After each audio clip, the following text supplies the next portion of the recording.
ओम नमो भगवते वासुदेवाय नमः। कार्तिकेय ठकुराई राय दामोदर की जय। आज की इस वीडियो में हम बात करेंगे अक्षय नवमी, जिसे आंवला नवमी भी कहते हैं। इस वर्ष 2025 में अक्षय नवमी कब है, अक्षय नवमी का महत्व क्या है, विशेषता क्या है, अक्षय नवमी का व्रत कैसे करते हैं, पूजन कैसे करते हैं, काशी करवट कैसे लेते हैं, गुप्त दान कैसे करें, दान की सामग्री का क्या करना चाहिए, फेरी कैसे लगाते हैं, इससे संबंधित संपूर्ण जानकारी आपको आज की वीडियो में मिलेगी। तो चलिए शुरुआत करते हैं।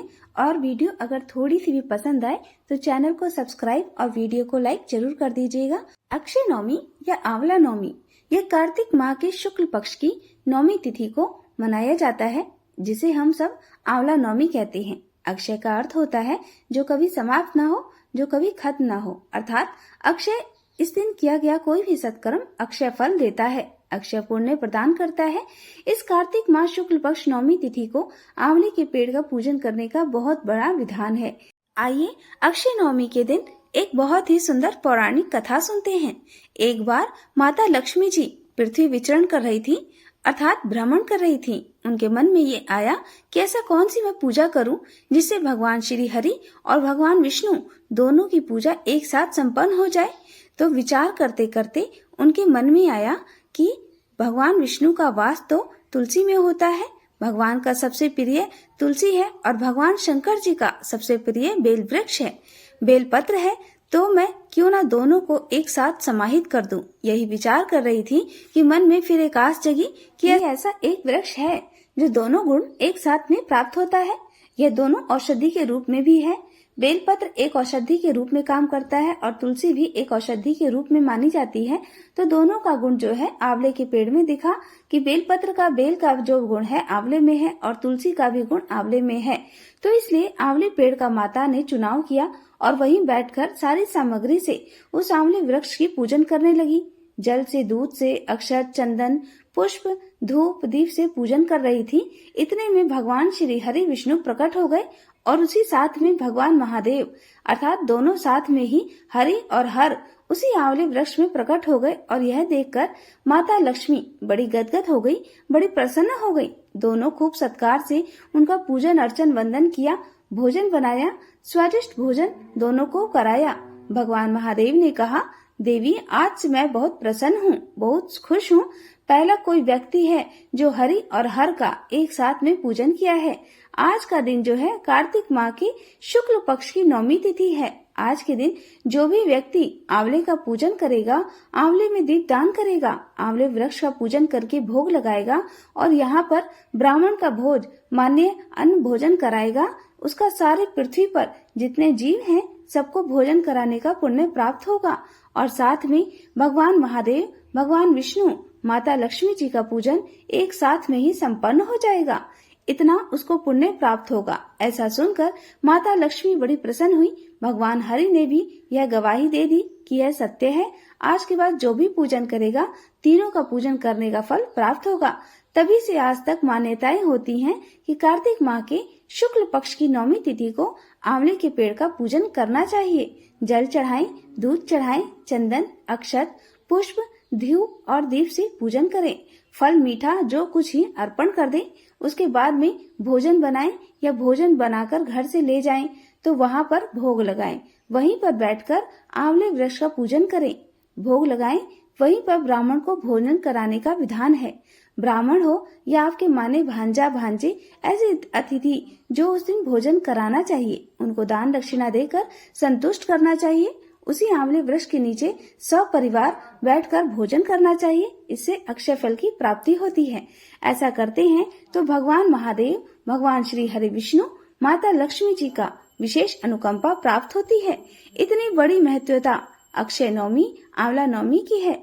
इस दिन जो भी कोई आप सत्कर्म करेंगे वो आपको अक्षय पुण्य प्राप्त करते हैं। इस दिन आप कलश स्थापना करके विधिवत पूजा भी कर सकते हैं। लोटे में जल, पुष्प, चंदन, अक्षत, फूल डालकर कटोरी चावल रखकर आम पत्ता लगाकर ऊपर आप दीपक रख दीजिए। छोटे से गौरी गणेश वहीं वृक्ष के पास रख लीजिए और फिर सबका ध्यान करते हुए जल से गौरी गणेश, कलश, दीपक, फिर दूध चढ़ाएं उसी आंवले पेड़ पर। 3 लोगों का ध्यान करें, भगवान महादेव, भगवान विष्णु और माता लक्ष्मी। फिर आपको रोली, चंदन, अक्षत, पुष्प जो कुछ भी हो आप चढ़ा दें। अगर आपके पास चुनरी हो तो माता लक्ष्मी का ध्यान करते हुए उसी पेड़ पर चुनरी भी टांग दे। फिर आपको धूप दीप करना है। जो मीठा फल हो आप अर्पण करें। पान, पत्ता, सुपारी, लौंग, इलायची को दक्षिणा के साथ में अर्पित कर दें और इसके बाद अपना फेरी लगाएं। फेरी लगाते समय आप जितनी बार फेरी लगाएं, 5 बार, 11 बार, 21 बार, और जितनी बार आप कच्चे सूत से फेरी लगाएं या मौली धागे से फेरी लगाएं, आप एक बार सिंदूर का टीका हर फेरी के समय करते जाएं। तो 11 फेरी लगा रहे हैं तो 11 बार आंवले को आपको सिंदूर से टीका लगाते जाना है। इसके बाद श्रृंगार का सामान वगैरह जो भी हो आप चढ़ा दीजिए। साड़ी कपड़ा भी आप दान कर सकते हैं। अगर नहीं संभव है तो आप एक पीस पर सिंदूर बिंदी रख कर भी दान कर सकते हैं। और दान का ये सारा सामान आपको अपने पास नहीं रखना होता है। आंवले के पेड़ के नीचे की गई सभी दान की वस्तुएं आपको पंडित जी को दान में दे देनी है। और इतना सब करने के बाद आपने जो भी भोजन वगैरह बनाया है वो आप भोजन अपने घर से बना के लेके जाएं या वहीं पर बनाएं। जो भी पूरी, खीर हो, हलवा हो या कोई भी स्वादिष्ट भोजन हो एक पत्तल पर रखकर वहीं पर अर्पित कर दें और भगवान से निवेदन करें, हे भगवान, हे महादेव, हे विष्णु भगवान, हे माता लक्ष्मी, आप इसे स्वीकार कीजिए, आप इसे ग्रहण कीजिए। इस पर भोग लगा दीजिए। ब्राह्मण को अपने मान्य को वहीं पर बिठाकर पेड़ के नीचे ही भोजन कराएं। भोजन कराने के बाद आप उनका हाथ धुलवाएं, उन्हें दक्षिणा वगैरह उन्हें दे, उनका आशीर्वाद प्राप्त करें। फिर अपने परिवार सहित बैठकर उसी आंवले वृक्ष के नीचे अपना भी भोजन करना चाहिए। तो इस चीज की बहुत बड़ी महत्वता बताई गई है। कहा गया है जो भी सत्कर्म करेंगे वह अक्षय होगा। तो इस तरीके से आप अपना कर सकते हैं। इस दिन गुप्त दान भी किया जाता है। तो देखिए गुप्त दान कैसे करते हैं।